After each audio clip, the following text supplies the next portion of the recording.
इस बात की इतनी खुशी है? अरे गुरुजी, हमें भी आशीर्वाद दे दीजिए, हमारी दुआ में भी इतना असर आ जाए। वैसे अपनी खुशी कैसे छुपानी है ना, ये तुम्हें बहुत अच्छे से आता है। वैसे उनके हनीमून पर जाने या ना जाने से मुझे किस बात की खुशी हो सकती है? वैसे आप ही बता दीजिए। लो, अब ये भी मैं बताऊं?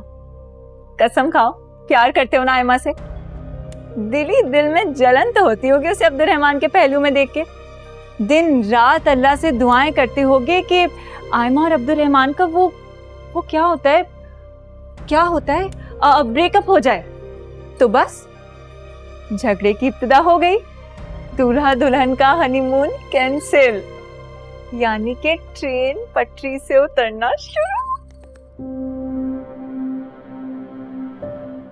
शर्म आ रही है मुझे तुम्हारी ज़हनियत पर। क्या दोस्त ऐसे होते हैं कि एक दोस्त को दुखी देखकर खुश हूं और दूसरे दोस्त पर इल्जाम लगाएं? बड़े ही एहसान फरामोश हो तुम मानी। अरे मैं तुम्हारी खुशी में खुश होने आई हूँ।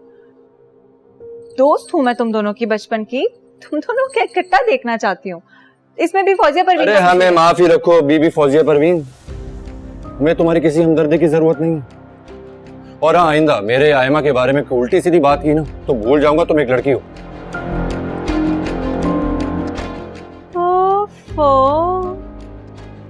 वैसे किस्मत की बड़ी धनी है आयमा, किसी का कितना भी नुकसान कर दे लोग उसी की हिमायत करते। और एक बेचारी फौजिया परवीन, किसी से कितनी भी हमदर्दी कर लूं बुरी मैं ही बनती हूं। मानिए अगर अब कोई तुम्हारा गला भी काट के चला गया ना तो फौजिया परवीन नहीं आएगी पुरसा देने।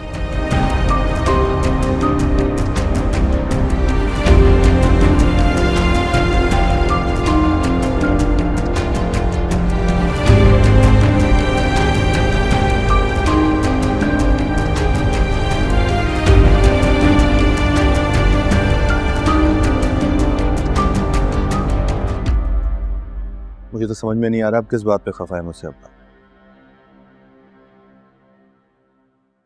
मैंने कोई गलत फरमाइश तो नहीं की आपसे? आपको याद है ना शादी से पहले क्या डील हुई थी मेरी और आपकी, कि मैं आपकी बात मानूंगा आप मेरी बात मानेंगे। तो ये सब कुछ क्यों? बेटा गलत अल्फाज इस्तेमाल कर रहे हो। शादी जैसा मुबारक फरीजा जो है वो किसी डील का नतीजा नहीं होता, अंडरस्टैंड?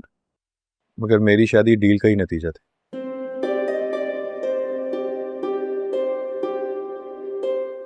हमने तुमसे कोई डील नहीं की थी, बस वादा किया था और उस वादे पे आज भी कायम है। अरे भाई साहब, ऐसे कैसे वादे पे कायम हैं आप? अभी इन दोनों की शादी को दिन ही कितने हुए हैं? नई नवेली दुल्हन है ये। भाभी आप क्यों नहीं बोलती कुछ? भला इतनी प्यारी दुल्हन को कोई छोड़ के जाता? पागल हो गए हो क्या तुम? इस मसले का एक हल है मेरे पास। आयमा बेटा तुम भी अपना वीजा लगवाओ और दोनों मियाँ बीवी इकट्ठे जाओ। How is that?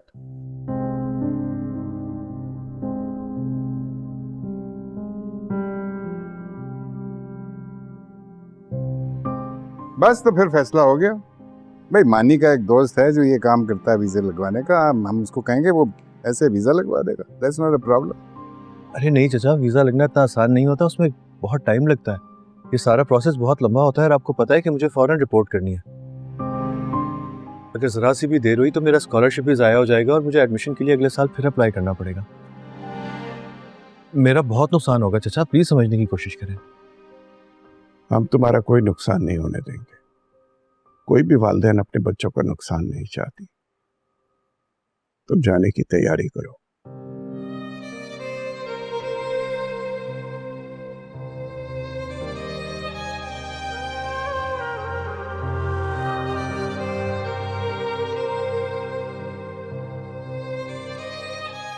अब मैं आपको और अम्मा को दुखी करके जा ही नहीं सकता कहीं।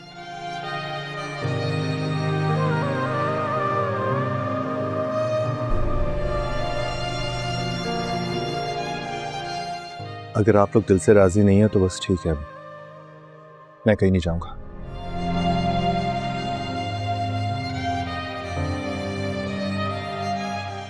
बस आप और अम्मा खफा ना हो मुझसे, मुझे और कुछ नहीं चाहिए। हम तुमसे खफा नहीं है बेटा। वालिदैन से बच्चे दूर जाने लगे या किसी बच्चे से उसका मनचाहा खिलौना छीन लिया जाए तो तकलीफ एक जितनी होती है। पहले ये तकलीफ नाकाबिले बर्दाश्त होती है, उसके बाद सब्र आ ही जाता है। तुम जाने की तैयारी करो।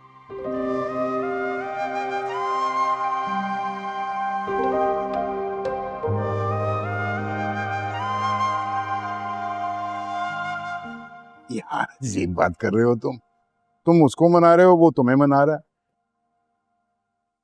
उसके बारे में कोई सोच ही नहीं रहा आयमा बच्ची के, जो इफेक्ट होगी इस सारी सिचुएशन की वजह से।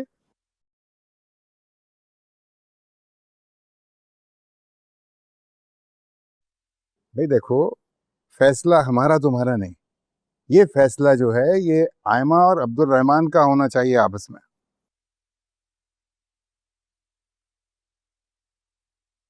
हम दोनों फैसला कर चुके हैं चाचा।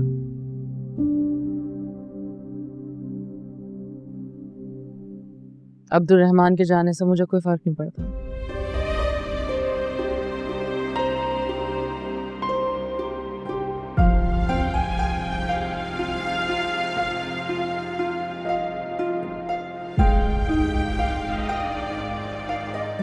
वैसे भी 1 साल ही की तो बात है। मैं अब्दुल रहमान की पैरों की बेड़ियां नहीं बनना चाहती।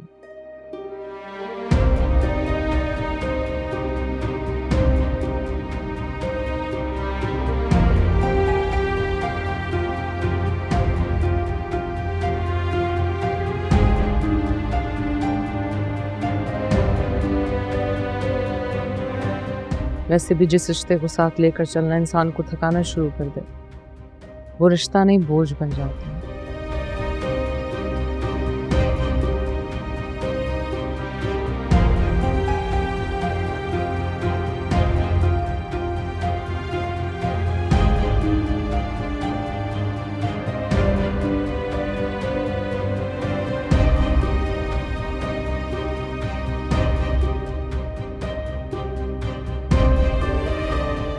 और मैं किसी पे बोझ नहीं बनना चाहती, चाहे वो मेरा शौहर ही क्यों हो।